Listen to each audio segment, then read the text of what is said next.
Okay, I think we will just get started because we've got a fair few with us not already. My colleague Helen from the Human Rights Consortium will be there to let anybody else in anyway.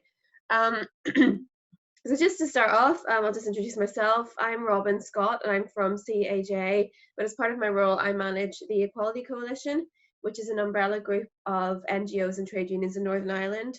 So a few months back now, the Equality Coalition, alongside the Human Rights Consortium and TGI, decided to start holding a series of webinars in response to the pandemic. So a lot of you are probably familiar with this already by this point, because I think this is either our 8th or 9th webinar. But basically what we wanted to do was use each webinar to highlight a rights issue or an equality issue that has been brought into sharper focus by the pandemic. So we have been running these since the summer, and they've all been successful so far, which is why we're continuing to run them. So yeah, well, that's why we're here today. So from the start, one of the issues I wanted to look at was actually digital poverty, because I think this is definitely something that has been brought into sharper focus through the pandemic, but I also feel like it's one of those things that at times, even at the height of the pandemic, was maybe not given the attention it should have been. I suppose because there was a health crisis and everything as well, and people's focus was elsewhere. But basically, I just wanted to do a webinar exploring this.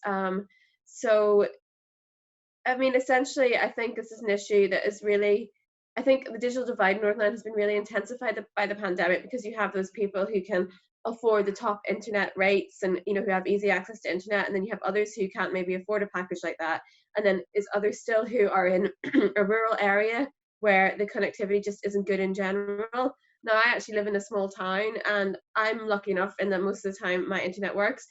But as you can probably see behind me, I'm in my office today just by myself, but that's because sometimes when I have multiple devices on my own Wi-Fi, it won't work properly, and that's just me in like a small town, and I'm really close to Belfast, and I still have issues like that. But I know there's people in rural areas where they struggle a lot more than that, and maybe they have kids and stuff who are trying to do homework and everything, and during the height of the pandemic, we're trying to watch lessons, and there've been kind of lots of problems with that. So yeah, we just want to really look at that issue today. So we have 4 different speakers with us who are all more expert on this than I am. So firstly, we have Georgina from the Carnegie Trust UK. So I'm just going to read a bio for Georgina now. So she's their Policy and Development Officer, and she works on topics including digital inclusion, the future of libraries, and race inequality in the labour market. Georgina has worked at the Trust for almost a decade and has previously managed projects on towns regeneration, better data for towns, youth enterprise, and nurture education. And we also have with us Desi Donnelly, who's the director of PPR and one of their original staff members. So PPR was founded by the late feminist trade union and human rights leader Inez McCormick, and it organises alongside marginalised communities, helping them to build power and secure economic and social change. Before he worked with PPR, Desi was an organiser in the USA and Irish labour movements. He's also a software developer with an interest in leveraging the power of free and open source software in support of social movements and mutual aid networks. I actually did not know that about Desi, but that means he probably has some good expertise on this area, which is great. So we also have Aidan Campbell, who's a policy officer with the Rural Community Network. RCN is a regional voluntary organisation established by community groups in rural areas to articulate the voice of rural communities on issues relating to poverty, disadvantage and equality. So obviously part of what Aidan's going to do a bit later on is to talk to us a little bit about how internet issues in rural areas impact upon the people living there. And finally, last but not least, we have Paula Mcalasky, who is the Community Engagement Officer for the Northern Ireland Rural Women's Network, which is a membership-based organisation established in 2006 to amplify and articulate the voice of rural women. Her role is to increase the capacity of NURWN to reach more rural women regionally, providing a link between rural women and decision makers on issues such as childcare and caring responsibilities, rural transport, social inclusion, health and well-being, and digital poverty. So she's speaking last and will be just giving us a bit of an insight into how this issue has impacted women in particular. So I feel like I have definitely talked enough at this point. So I'm actually going to turn to Georgina now, who is going to give us the first presentation. Thanks, Georgina. Hi there, thank you. I'm just going to share my screen so that you can see my slides. Oh, I think I need to be given permission, Robin. Can you do that?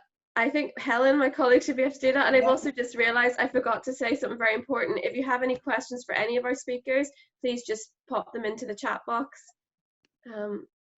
Okay, great. It looks like we're there now. Brilliant. Thank you.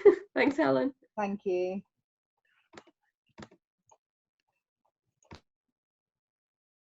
Right. Hopefully everyone can see my screen. Please shout if you can't. Thanks for making time for me today. It's really great to be here and to be speaking to you about digital inclusion. I've got a few things that I want to cover, and I'm going to stick to the 10 minutes, so we've got quite a lot to rattle through. But I'm going to introduce you to the Carnegie UK Trust and our work on digital inclusion. I want to speak a little bit about why digital inclusion is important, to speak about digital inclusion definitions, and then to look at the current response over the course of this pandemic, and looking ahead to what can be done over the coming months and years.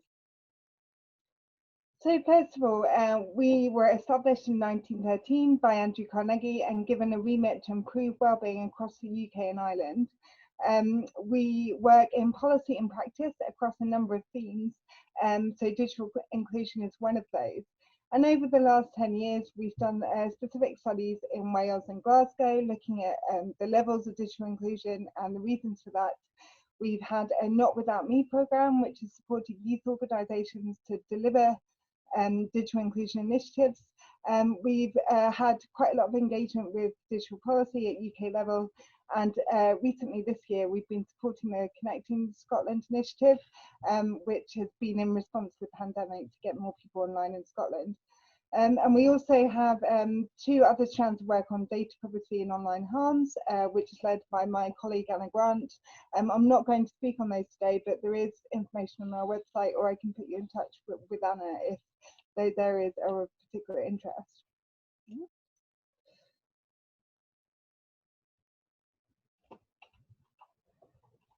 So why is digital inclusion important? I am assuming because you're here, you're probably already sold on this, but we thought it would be helpful just to go over this and remind ourselves why it is so important. And I always come back to this definition by the Good Things Foundation. It talks about a lack of digital skills and access having a huge negative impact on a person's life, leading to poorer health outcomes, lower life expectancy, increased loneliness and social isolation, less access to jobs and education, and it can mean paying more for essentials, financial exclusion, and an increased risk of falling into poverty. And aside from that, there can be a real lack of voice and visibility for people if they're not able to connect with government services, and even as democratic processes are increasingly moving online.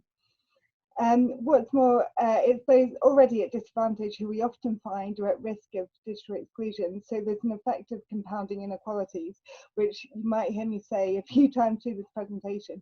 But for us, that's really important, that it's not just a case of a few people on the edges that need to be included, but actually this is deepening that divide and making things increasingly unequal. So in terms of the coronavirus context, there's some extra factors which have come to light.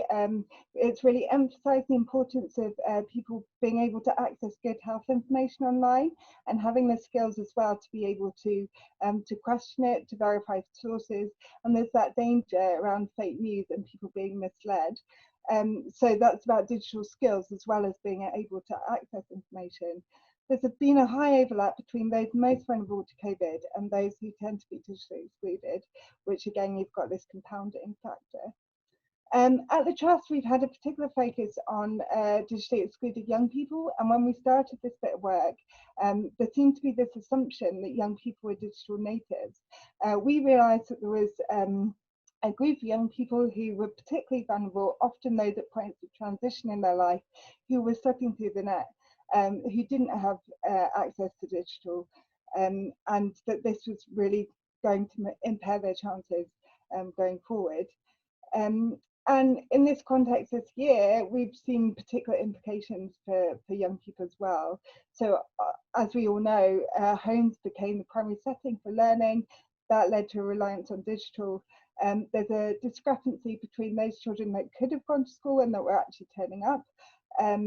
again, there's most vulnerable who are also more likely to have issues with getting online, and inequalities in access to learning and development were compounded.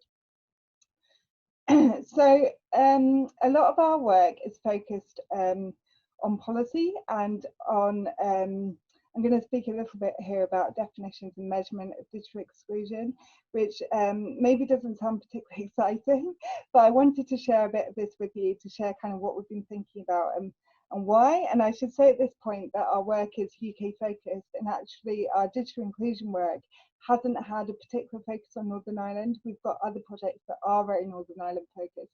So I know the other speakers today will give you a more local insight, but I thought this would be kind of helpful as an overview. So back at the beginning of 2019, we were asked to be involved in the Digital Access for All Task Force, which was a group of technology organisations and charities that came together wanting to really tackle this issue, and they were looking at England specifically. And they came to us and they said, how many children and young people in England are digitally excluded? And they really wanted a straight answer, and we couldn't give it. We actually ended up writing this report, Switched On, to try and unpack that question about who, how many are digitally excluded, what are the barriers and challenges. And what we found is to try and put a number on that, you have to agree what is adequate digital access, how many people have adequate digital access, and then you can work out how many people don't, or you can begin to. And so we came up with these 4 components. So the availability of technology, the device and the connectivity, which obviously are kind of building blocks to the rest. And I know there's real issues in Northern Ireland with connections for rural communities, and that's an area that needs further work. Digital access has to be affordable. People have to have the ability, so there's skills, not only skills, but confidence, motivation, awareness of privacy and security issues to be able to operate fully online. And there's also this component of equality and fairness. So there needs to be the same provision available to all. So nice, pretty set of 4 components, great. But what is the adequate level beneath each of those? And actually, we're not there in determining that yet. We've held quite a lot of high-level stakeholder discussions, which have helped us progress our thinking, but we haven't come up with, and there is no kind of national strategy to kind of agree those levels, which we think there should be. We're currently working on a piece of work with Good Things Foundation, looking to develop a minimum digital standard, and that's what that would be. That would be setting, okay, what's adequate digital access, and how can we start to better measure people that are missing out across those 4 components. So not just people that don't have a laptop at home, but those that maybe do, but their connection isn't good enough, or actually they can't really afford data, or they don't have the skills to be able to use it properly. And although to some of you that might, some of you might love that, some of you might find that a bit dry, but for us it's really crucial to have that depth of understanding and actually to be able to track progress as well, so that when initiatives do happen, we can see the progress that we're making on the issue. I'm coming on to my final section. How am I doing for time, Robin? You're about 1 minute left. 1 minute, okay. Sorry, yeah. Okay, so we've just recently published this document, which is called Learning from Lockdown, and it's available online. So what we've done is basically just reflected on a lot of what I've just said, what we've learned over the past year, and just really noting that there has been progress this year. So there's a lot of practical initiatives that have just run with it and done good things.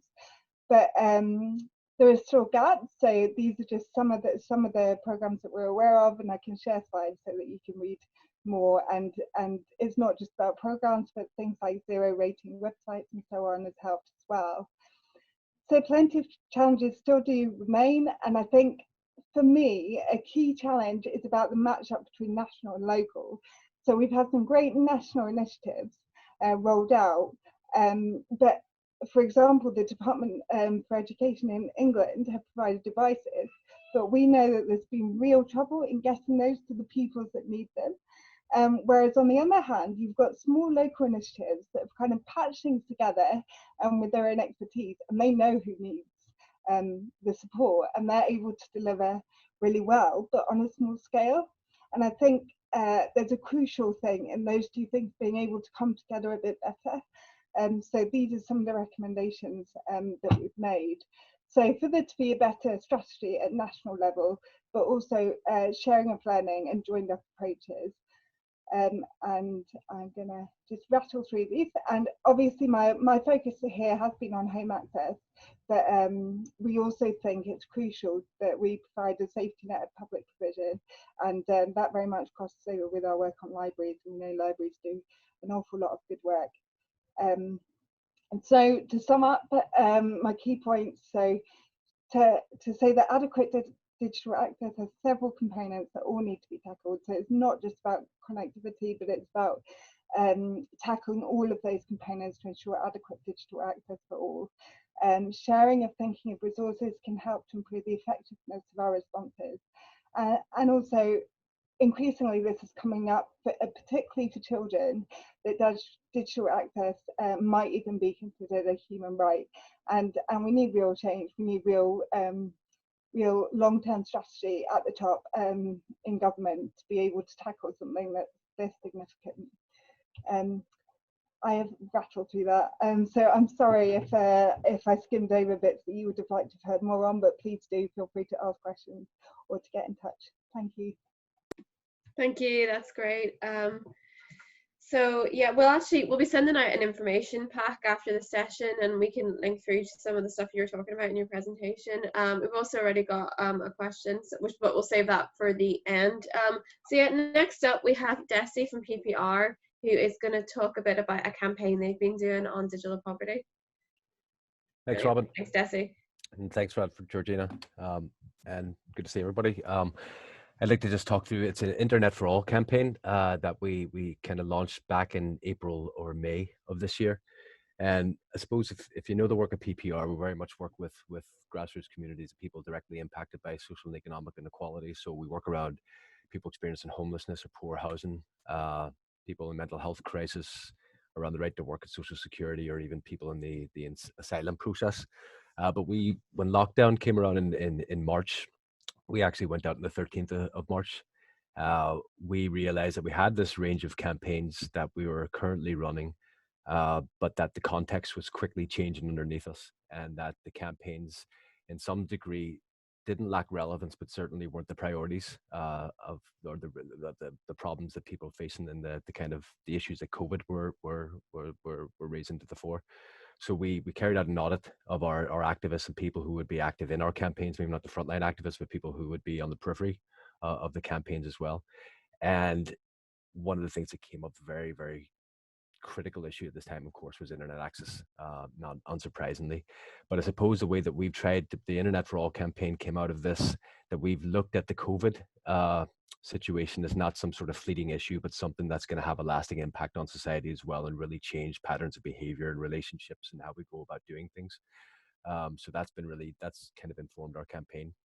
But the people that when we did our audit, the pockets of marginalization, or the people who are most adversely impacted by lack of reliable, dependable internet access were groups like asylum seekers who live in home office accommodation, typically pretty poor private rental accommodation, young people in hostels, where you had that situation where all the staff were walking around able to connect to the Wi-Fi router, but the residents in the hostels are denied access to that Wi-Fi. So then older people, of course, and then increasingly, because of the lack of decent infrastructure, you're clearly seeing rural poverty and rural communities being particularly impacted by this.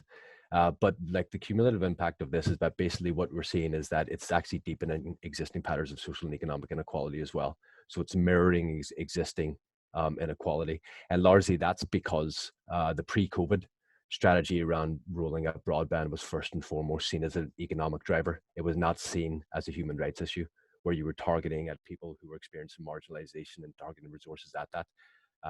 So what you had was what we have right now, and we're living with, is concentration of good infrastructure in areas like Belfast, what would be seen high for industry, and there are peripheral benefits for people who are able to afford and tap into that that infrastructure as well, but people who are marginalized within Belfast, there's about 15% they imagine in the Belfast city area who don't have good access to internet at all. But other than that, you're basically excluded. That's where the digital divide is really hitting, and it's an infrastructural issue as well as an income issue. But really, and I'm rattling through this because I want to get on the campaign, but we're seeing this reflects that global digital divide. Where there's approximately, I think this is about 3.6 billion people online with good internet access across the world. That's about half the global population, and it's about 20% of those would be in the poorest countries as well. So you're seeing like 1 in 5 the poorest countries have access to internet. So that kind of divide that we see is really much starker on a global level, but it mirrors impacts of poverty. Northern Ireland, what we have, they figured that in the run up to COVID, they estimated that there's going to be 68,000 homes without decent access or reliable access, and that on top of that, there's about 10,000 premises. That'd be schools, businesses, churches without adequate access to internet over lockdown, and naturally the implications that has whenever we went through a period, particularly after April, when public services really went online. So you had education, social security, even mental health counseling, all moved online. So people who were particularly dependent and required that kind of public service provision online, but didn't have access to the internet or even dependable access to the internet, were left behind on that. That's the kind of context that we had when we launched our Internet for All campaign. And there's two kind of approaches that we've used in this campaign. I mean, one is really the conventional kind of human rights approach work that we've done in the past that really looks to holding the state to account. Now, ever since about 2011, really, at the United Nations level, there's been a growing awareness of internet access as a prerequisite for accessing certain rights. And sometimes in and of itself, there's a growing awareness that the access itself should be considered a right. There's Human Rights Council released a statement in 2011 and 2016. And then in the midst of the pandemic in 2020, I think it was in June, the General Secretary of the UN came out and urged states to quickly move on or accelerate digital infrastructure, particularly targeted at marginalized communities. And really that work at the international level, as always, reflects advocacy, activism, and organizing that's happening within states. So you have places like Costa Rica, Estonia, Finland, France, Greece, India, and Spain. All of these countries are looking at internet access as an essential public good that carries with it an obligation on the state to accelerate and really provide that access as well. So, there's a growing body of legislation, but also case law, which is accepting the reality that internet access is a right, and that carries with an obligation. It's not just something that's really, really good for our economy, and we need to build an infrastructure to deliver that. Within that framework, our campaign had a number of demands that we're running right now. One of them, and this is very much an emergency proposal, a short-term proposal. It's by no way a solution to the problem, but we looked at the big Wi-Fi providers on the island of Ireland, so BT, Virgin, Air in the south. And what we did was we made a call, and we did this in coalition with Aidan, RCN, but a bunch of other organizations across the island as well. But looking at one issue would be that providers open up their Wi-Fi hotspots to the public. Now, that's not just the Wi-Fi hotspots that exist in urban centers or towns, but actually people like companies like BT have started to use domestic routers as part of their hotspot infrastructure as well. So theoretically, you could open that up to have access for everybody. Now, it's not a solution, but it would guarantee some level of access for people who didn't have the means to do that. The other one is to lift prohibitive data charges of categories of our society who can't afford to pay £25 a month for unlimited data on your phone. We then supported a group of young people. We were working in partnership with Springboard in Belfast. Actually, they work across the north, but we supported a group of young people to carry out action research among 140 of their peers to look at their experiences during COVID. They finished it just in August there. what we found was, and it's intuitive that you know this stuff, but when you start to see the figures, you start to get a picture of who's actually missing out and who's being left behind. So over 40% of the ones who were surveyed, and there's 140 young people under the age of 18, over 40% of them either lived in hostels, were sofa surfing, or were street homeless. 50% of them during COVID had no reliable access to the internet and had to rely on data which they really couldn't afford. That's 50% of them. Now that's in the general population figure, there's about 13%. 1/3 of them couldn't participate in the education courses that they were enrolled in. And 46% of them reported increased isolation, loneliness, and deteriorating mental health as a direct result of not being able to you're basically isolating or locked into a hostel, not being able to communicate with family or friends or your broader community during that period. So their campaign, which will be launched during Human Rights Week in December, is calling for every department or every facility that is a residential facility that has departmental funding attached to it should provide free Wi-Fi to everybody living in there. That may sound so easy, and it's actually it's a scandal that's not available right now. There's no way that you should justify basically frustrating people's internet access when the infrastructure exists, particularly when you're undergoing a global pandemic involving lockdown and social distancing measures. We've had 2 meetings with Carol Nicolan as minister in September, and actually just yesterday. The minister says she's supportive of it, and they're currently carrying out an audit of hostels to see what it would involve. Clearly, the issue here is time, and it needs to be done quick. So we'll be keeping an eye on that. The second part of this campaign is very much around mutual aid initiatives, and I suppose it reflects a broader sort of direction of our organizing of activism recently, but we realize this kind of power dynamic when you're bringing. Jesse, you've got about a minute. I'll get that done. No problem. Looking at what can we move ahead with progressing on these proposals that doesn't require a government body to say yes or no, and when saying no, they essentially kill the proposal. So one issue is that we have a group of asylum seeker activists who are working to lift the ban on their ban of employment. So we secured funding to provide them with 14 laptops. We installed Linux systems on them and open source software. Just realizing the growing surveillance and lack of privacy that's built into these machines, and realizing that we have an obligation, particularly among communities of marginalizations who are always the testing ground for crappy software and surveillance. So we wanted to put good software in their hands so that they could be able to do their activism and also just access. Going with the laptops is 12 months free, unlimited internet access as well for those activists.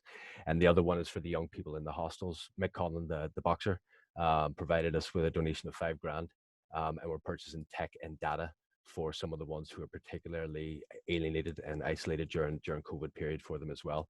And the idea is to build up enough sort of support and traction around these initiatives as well that the government departments, essentially you're shaming the inactivity of government departments to act around this as well. So it's not just trying to do without the state, but trying to expose lack of state activity during this period as well.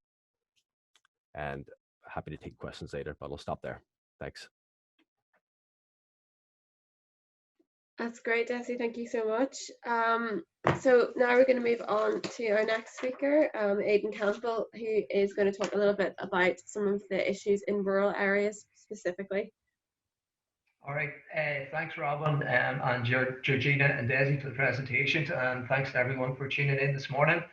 I'm going to come out from a policy angle and look at the digital divide in rural communities from a policy perspective, because I suppose that's my how I view the world through my job. I'm going to try and share a screen here if I can. We really see digital exclusion in rural communities 4 ways. If we can get this slide up. Yeah, so hopefully you could see that. Yeah, that's it now. So basically we've got people or areas and communities where there's no mobile or broadband service in your area. So those are predominantly people in rural communities, although that does affect some people in urban communities as well. And that affects everyone in an area. So people who are, and it affects particularly people who are most rurally remote. So people who are further away from exchanges or broadband enabled cabinets in their area, or mobile phone masts. And we talk about mobile and broadband, because lots of people in rural communities now have basically abandoned the wired system because it's pathetic, it doesn't meet your needs. And in some areas, depending on who you're served by and how close you are to a mobile phone mast, you can pull 4G internet down through a wireless or through a dongle and get your broadband that way, although it's not as an effective a system, obviously, or as dependable a system as a wired connection into your house. So mobile, for us, this idea of connectivity, of mobile connectivity and broadband connectivity go hand in hand. And there are lots of mobile hotspots in rural communities as well that we think the telecommunications industry needs to tackle. Then, if you look at the bigger circle here in this diagram, we have areas then where there's mobile or broadband service available, but within that we see three groups of people. So if you're living in that area and you've no device to get online, then you're going to be excluded. There's another group of people then who have devices but can't afford a reliable connection or an affordable connection. And that's groups that Desi has been talking about and Georgina referred to as well in her presentation. And then you've another group of people who are living in those areas where there's mobile or broadband service available. They have devices, but they've got a connection that's either data limited, their access runs out at the end of the month. And again, Desi has talked very eloquently already about the groups of people that's particularly affecting young people, particularly affecting people on low incomes, people in poverty, asylum seekers, people in hostels. And we're part, as Desi mentioned, we're part of that campaign with PPR, the Internet for All campaign, and it's something that we're supporting and hopefully will work on. So that's the way we see digital exclusion 4 ways in the communities that we work in. But I suppose the implications of that then, there's implications for rural development and balanced regional development as we see it, which is a programme for government target. 94% of businesses in rural areas employ 5 people or less. And nearly every business now even if you're a small business, you need the internet, you need broadband for invoicing, for sourcing materials, even really sort of like small one person companies need broadband to be able to access supplies, services, and to sell to customers and to interact with customers. And if that doesn't exist, then businesses are constrained, and people can't grow their businesses and grow the economy and make rural communities more sustainable. From an environmental point of view, it's really important as well that people in rural communities have good broadband. Working from home has become a factor, a big factor for a lot of people and a lot of jobs. I'm sure lots of people on this call would have been working in an office 9 months ago and are now working from home. I happen to be in the office today because my own broadband at home is not that reliable, so I wanted to be in the office for this call. But that's got a big impact on the environment around commuting. And we have very ambitious carbon targets and carbon reduction targets that we're only going to be able to meet if we seriously reduce commuting. And rural community people living in rural communities are particularly dependent on commuting out of their rural community to work either in Belfast, Derry, or some of the larger market towns across Northern Ireland. So that environmental implication is particularly important. Georgina and Desi have already referred to it, but education has been really driven home in terms of how important internet access is for education and for kids over the last since the pandemic, and since that kids' education was interrupted and were sent home from school to learn at home. I know Paula Mcalasky, who's coming after me, is going to talk about the impact of that on women in particular. So I'll not dwell too long on that aspect. But from a Department of Education, or from our perspective, we looked at the response from the Department of Education, and initially we would have said it was fairly rurally blind, in that they were providing devices, laptop devices, to families that schools were identifying that didn't have devices, but initially none of those devices were supplied with any data or broadband connection. So there was no initial recognition that we're going to have to do something differently here for kids living in rural areas who are in poorer households and don't have devices. because there was no recognition initially from department officials that broadband connectivity was going to be a barrier for them as well. Now that did get rectified, and devices were supplied with Wi-Fi enabled dongles, but those devices didn't reach schools basically till nearly the end of June. So by the time the school year was finished. The other implication for all of this, I suppose, is around the access to state services for citizens. Increasingly, that's moving online, and two particularly important things are around social security access. So something that PPR have been centrally involved in for years is around access to benefits and a fair social security system. We see people in rural communities who are potentially at even greater risk of exclusion from their social security entitlements because of the nature of or how the benefit system is transferring to an online system. Already people who are forced to claim personal independence payments, and those claims have moved online. If you don't have online access, then you generally have to travel quite a distance to access advice services, which are already under pressure and under huge demand. That's only going to grow as the economic impact of the pandemic rolls out. Universal credit is a similar system, online digital first system. We've been talking to the department around the impact of that on benefits, potential benefit claimants, and how that is a double disadvantage for them in terms of having to travel to benefit offices to try and access an online a device that's connected to the internet to make their claim, and then try and keep up a claimant journal to keep that claim live. And we have been talking to the department around that, and that looking at how mitigations can be put in for rural claimants. And the final thing in terms of the citizen access is around health services, because of the pandemic, the Minister for Health has already indicated that this pandemic has made such a huge fundamental change in health services and how we're delivering health services that increasingly the department is going to look at delivering virtual clinics and phone clinics as a first way of delivering a lot of services. Now, this is early days.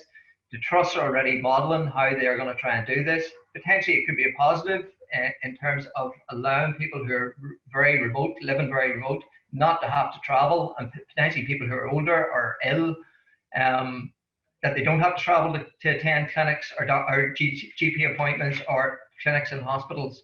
So potentially it could be a good thing if it's managed correctly.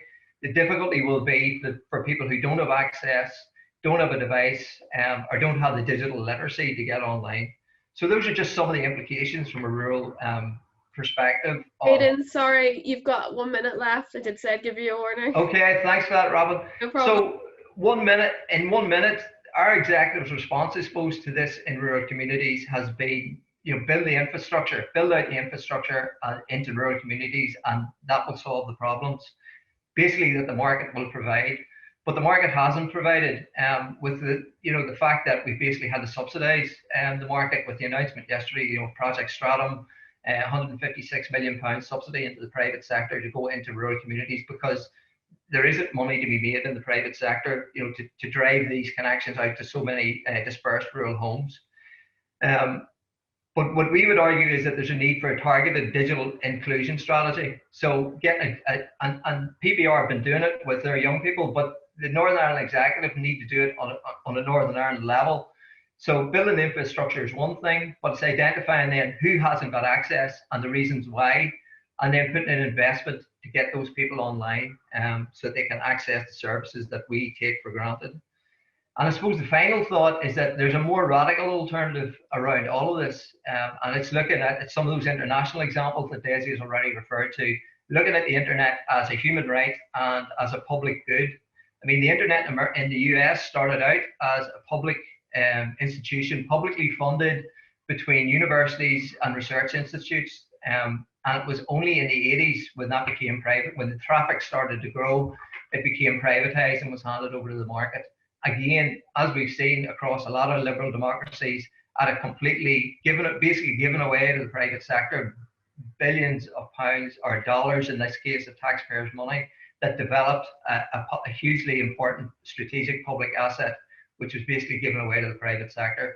So that's a more radical alternative, but it's something that we need to really think about. And I think our executive needs to think about the internet and internet availability as a human right and a public utility. And I'll finish there and look forward to the questions. That's great, Aidan. Thank you so much for being able to tie that up so quickly. So yeah, we're now on to our last speaker, Paula Mcalasky, who is going to talk a little bit about rural issues as well, but is going to look at how this is all. Thanks, Paula.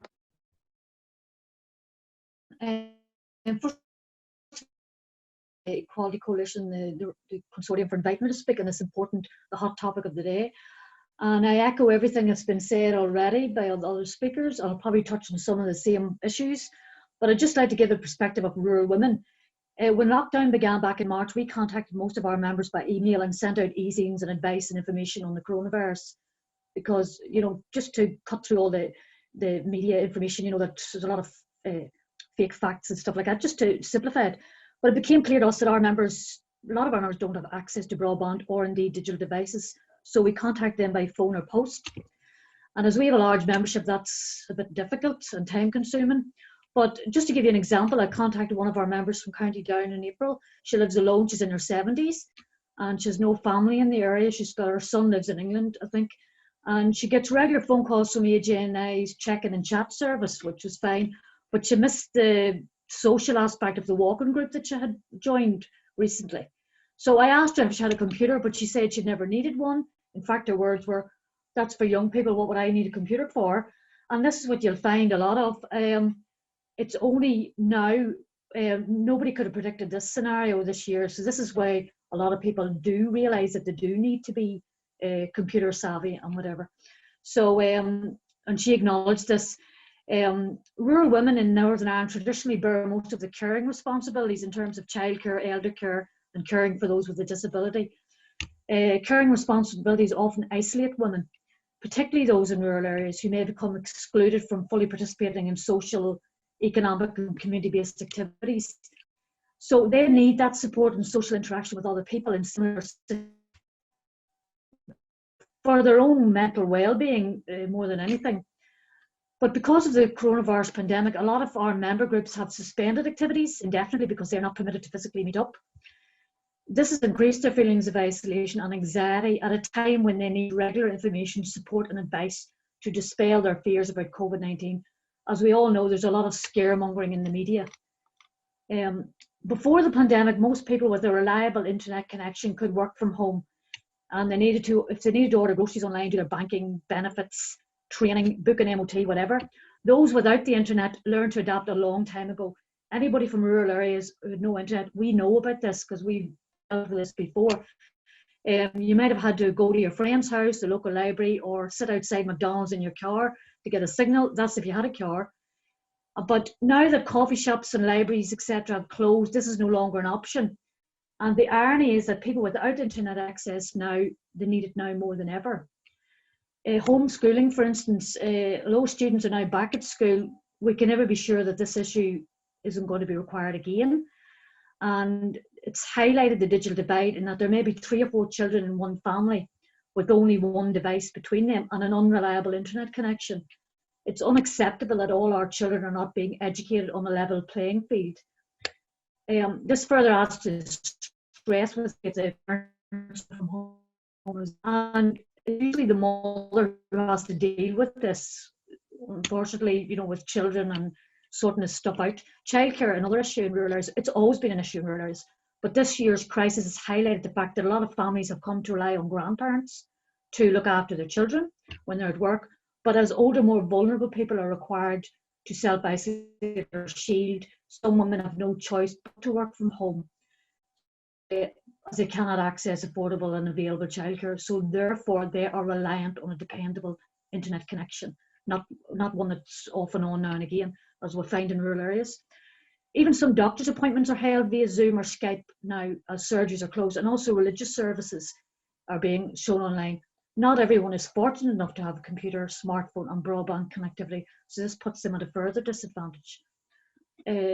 For those who are self-isolating, this has further exacerbated their feelings of detachment from the wider population, and this could have repercussions on their health, both physical and mental. There's also the factor of cost that Aidan mentioned earlier. Currently in some areas there's only one internet service provider, which means people can't avail of any deals that are going. So this is the case in my own situation, as I live in a semi-rural area and TalkTalk is the only provider that I can use. I'm in kind of what is called a not spot, as there's internet all around me, but I live down in a bit of a hollow. So when my internet connection went down during the summer, I had to drive a quarter of a mile down the road to get a 4G signal so that I could access my details online in order to complain about my internet being down. So as I say, I'm in a not spot area. We feel that it is important that everyone should feel connected in these uncertain times, and crucially for many older people and those with added vulnerabilities who might face further lockdown in the months ahead. One of our members from a Chinese group in the Enniskillen area told us that a lot of their women are terrified by the news stories surrounding coronavirus. They can't meet up at the moment. Some are self-isolating, some don't have digital devices or broadband, and they have the further disadvantage of limited English. So it's quite frightening for some people. This is a problem we have. Not only do we not have a digital infrastructure in place, but we also need to provide affordable digital devices and training to upskill those who have never had to use a computer before. That's crucial. There are some great schemes out there at the moment, like the On-Site project from Disability Action, which distributes Android tablets to disabled people. And there's also the Go On I&I initiative and digital inclusion training from supporting communities. We at Nerwin applied for funding from the Joseph Rowntree Foundation, and we got some money to purchase 12 tablets, which we've recently done. And we're going to roll out a lending facility to some of our groups or some of our individual rural members and get them signed up to Zoom and whatever, so that they can participate in things. As rural women's groups offer a vital link to rural women and their families in reducing social isolation. And whilst in normal times group activities and meetings took place in community centres, church halls, etc., we need to ensure that everyone has accessibility to reliable broadband connection and the capacity to use it, which is as important as anything. Rural women experiencing domestic violence are more vulnerable due to their social isolation. We all know that. How much more vulnerable are they without the capability to access support online or even by phone? I think most people that access the internet is not a luxury, but rather an essential utility like electricity or gas. And I welcome the recent announcement regarding investment in rural connectivity, and it is long overdue. People have really come together during this pandemic. We've seen that ourselves and have shown that what caring supportive communities we have. There have been online choirs, quizzes, yoga classes, etc. It's just a pity that not everyone can participate. That's the problem. Broadband should be accessible equally across all areas, both urban and rural. And as we're continually moving towards a paperless society, and with the threat of further lockdowns increasing and the need to work or study from home, the issue of digital poverty must be addressed now. Thank you.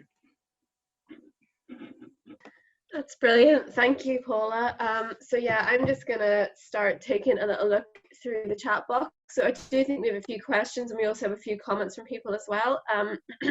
So let me just see here. So I think towards the start, when Georgina was speaking, we had a question come through. Yeah, so Caroline Rice has asked, and I think this was directed primarily towards Georgina, but I'm sure other people come in too. So what's the opinion of your speed to your hub, but not the service you will receive when you're home? So she's like, and my Wi-Fi is intermittent, but they never see an issue. And I've been pushing to buying the guaranteed Wi-Fi. Even with this, they just put more barriers in place, such as your speed has to be down for 3 days before they'll act. The issue is it's not speed, it's Wi-Fi. And actually, interestingly enough, I've had issues with this myself, probably not with the same provider, where there's clearly been an area fault or something similar, and I've called repeatedly and nothing has been done. So yeah, so just Georgina first, but to any other speakers who want to come in on that, that'd be great. Yeah, it's definitely a problem that I'm familiar with, and I think it's an issue kind of when you look at the stats across the board, that there's certain areas that look like they're connected, but actually that final connection to houses is often not delivering the speed that it says it is. But I am definitely not an expert on the technicalities, so I think probably Desi or Aidan would be best to come in here. I definitely not an expert on the technicalities. I'm not an expert either on Wi-Fi speeds. You probably need a telecoms person or a physicist on, but I think it speaks to a general point that certainly my experience and experience of our member groups in rural communities is that internet service providers tend to overpromise and underdeliver, just on speed, on cost, on data availability. And basically you find when you read the small print, and it is really small print on any contract that you sign, the speeds are up to. And I know this is consumer organizations have taken internet service providers to task over this in terms of their publicity and advertising, but I couldn't advise on any technical solutions, or I think that's generally I feel your pain, because I think that's generally how they operate. Can I just say, I think some internet providers give you a guarantee of 35 megabytes download speeds or whatever, which I've had. But in reality, when I do a speed test, it's like 3 or 4 or 5. That's as much as I can get. But I think some internet service providers will guarantee it. And then if they don't deliver, you don't have to pay them. You can get out of the contract. So that's probably your only way around that, is if you get a guarantee, and if they don't deliver, you don't pay up, and then shop around for one that can deliver. That's all I could say about it. That's great, thanks Paula. So just moving on here, there was a question to Desi about the campaign, but I think that was mostly covered during his actual presentation. But there's another question for Desi as well. So it's Maria Mcalasky just asking, have you done any work with the Health and Social Care Board? She said in her experience, looked after children, especially in children's home, have a disproportionate lack of access to the internet. So I don't know if you have any comment on that specifically, Desi? Yeah, no. Do you mind if I just throw in a couple of questions here, just because we're really short on time, and then each of the speakers can take a turn? Because I see as well somebody's got the idea here of people paying digital tax, so public-facing services like government banks that move services online, and that could help offset negative consequences. And then I see as well some chat there about Glasgow City Council improving digital access. Maybe Georgina wants to come in on that. And then as well, I see Maria's talking about the access to legal advice, which actually I sold a house during the pandemic and it was all done online. So how's that working for people? So I'll let someone's mentioned the online medical assessments as well. So if you don't have internet access, obviously all of that becomes very problematic. But yeah, that's quite kind of a lot at once. But Desi, do you mind just, and other people can come in, but do you mind just commenting on the children's home stuff, and then if other people want to come in on the other issues, that would be great.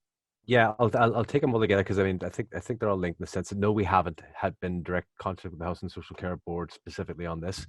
But in relation to this and the other possible kind of avenues for this, what I would just say, and I suppose it's a bit of a plug for the campaign as well, but what we're trying to do with the Internet for All is not try to have a singular campaign that would just be everyone falling behind a PPR thing. But the members of that coalition would be the likes of Rural Community Network. There's members of the Prospect Trade Union who would work in the communications industry as well, but try to see different initiatives that are being launched by coalition members and how we can all pool together to support each other's initiatives. We currently have about 3 parallel demands going on there, and there's more on top of that as well. But trying together, realizing there's a lot of different perspectives or ways to look at this problem, and there's no one solution here. So how do we all come together to throw our support behind each other? So I'll fire through the next meeting dates to the Equality Coalition and the Human Rights Consortium as well, and maybe you can send it around. But that would be great. Yeah, please do. Does anybody else want to come in just on any of those issues, really? Yes, somebody mentioned about the health stuff there. I think there was a comment about health and about appointments, or a couple of questions about appointments. And it is something, as I mentioned in my presentation, that the health minister signalled, and we know that the trusts we've been talking to the Northern Trust around, they're looking at how they can build in equality and human rights safeguards for people as they move services online. And for a play to them, they are thinking of the rural angle. They're looking at people with disabilities. They're looking at people from different, they're looking at gender issues, at race as well. But I suppose, I mean, it's a double-edged sword. In some respects, it could work really well. I mean, we know of older people in Fermanagh who are, before the pandemic, are traveling to outpatient clinics in Galvin which is nearly, I think it's, and if you're going on public transport, it's like nearly a 2.5-2 hour journey, I think, by bus, one way. Then you're there for your clinic for half an hour and 2 hours back. So basically, it's a full day for someone to travel to some of these outpatient clinics. Now, those people may not have internet access at home, but if there are ways of allowing those people to access virtual clinics, in community hubs where there's the proper internet set up, where there's privacy for those people, where it's comfortable, where their dignity and confidentiality is maintained, potentially that's going to work for people. And it could be a way of accessing, even through your GP surgery, or through, if there was a dedicated virtual consultant room for virtual clinics, that could be really useful. But it's crucially important that the service providers think really carefully and engage with the patients and the citizens on the ground in those communities to hear who's going to be excluded from that type of system and what sort of supports that they need put in. But I'll leave it there if anyone else wants to come in. Yeah, I was going to say we're running out of time. I think that's a good point all around. The service providers really need to engage with the communities they're actually serving to try and work out what their needs are.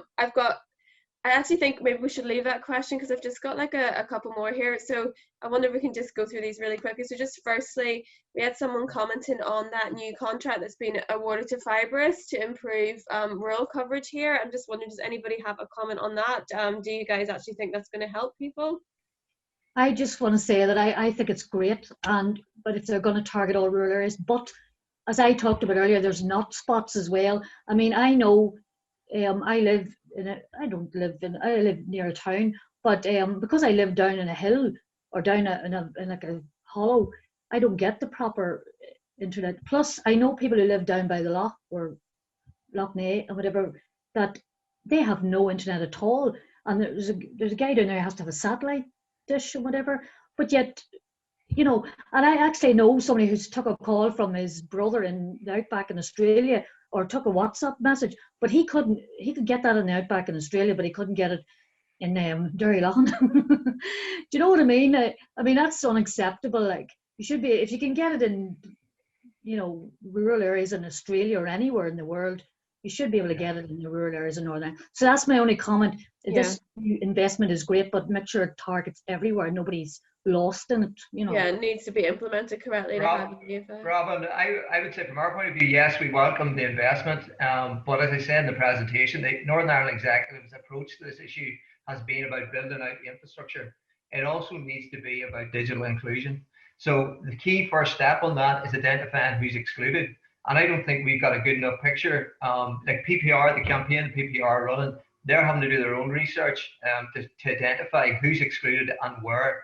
So the key thing the key next step, I think, for the executive is to think about, well, how do we implement a comprehensive digital inclusion strategy? I mean, Georgina mentioned the No One Left Behind example in Scotland that the Scottish government are running. I don't know the ins and outs of that strategy, but it's something that we follow. Certainly, I'll be looking into after this session today. That's great. And then finally, we'll just close this up. Now, I'm not sure if anybody will be able to answer this or not, but we've got someone asking. So they run a local community group, and we're thinking about calling out to local people for spare devices to be donated. And they're just wondering if any of you know of a local charity who could oversee the distribution of such devices or anything like that. Well, go ahead, Paula. No, I'm just saying. I mean, we ourselves, there are a few initiatives that do that. We are only starting one ourselves now. We've just purchased 12 devices, but we haven't rolled it out yet. Hopefully in the next couple of weeks. So, but I do know that the Department of Communities are rolling out their own program in November. I spoke to Gareth a few weeks ago, and it hasn't been confirmed yet. But they will be purchasing and distributing devices. I don't know if that helps at all. I don't know the practicalities of doing this because we haven't done ourselves. But the on-site project from Disability Action are already doing this, so they might be a good contact for you to find out how to actually run that program. That's great, Paula. We've basically run out of time now. So I think we did start a couple of minutes early, but I think we do need to close up now. Basically, I will send out probably at the start of next week an information pack to everyone who was here today. So that will include links to, like, for example, the research that Georgina was talking about. And also, if Desi wants to give a link to the campaign on digital poverty, yeah, he's given thumbs up, we'll share that too. And we will also be sending you a feedback form just to